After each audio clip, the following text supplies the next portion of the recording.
El darrer plenari de l'any a Lloret de Mar ha aprovat el pressupost per al proper exercici 2016, un pressupost de més de 63 milions d'euros i dels quals més de 100 milions seran per a inversions. Entre les novetats d'aquest pressupost hi ha $500.000 d'euros que es dedicarà als anomenats pressupostos participats, on veïns i entitats prioritzaran les inversions. Aquest fet, així com la negociació dels pressupostos o bé les aportacions de cada grup, van ser alguns dels temes centrals pels diferents representants locals. I també creem els pressupostos participats, on les associacions de cada municipi i de cada barri podran decidir com gestionar un crèdit per inversions.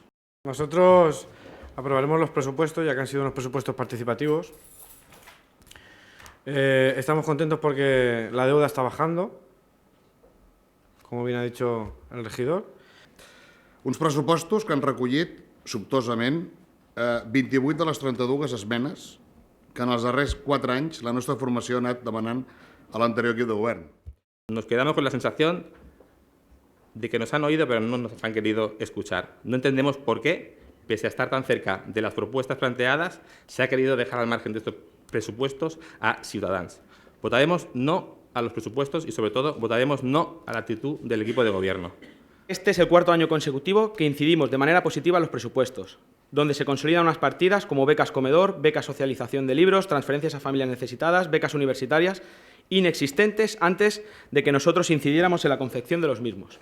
Destacar és que crec que tenim creixem en qualitat pel que respecta a la plantilla de l'Ajuntament, que també forma part de l'aprovació d'aquest pressupost, perquè incorporem una sèrie de personal amb un perfil que crec que ens ajuda a millorar, si més no, amb el que fa amb el control de la despesa amb els diferents serveis públics que tenim contractats. Pero lo que sí está claro es que estamos hablando de acciones y partidas y etcétera de necesidad que al fin y al cabo coincidimos todos, más en lo mismo, porque es la necesidad que se reivindica el pueblo.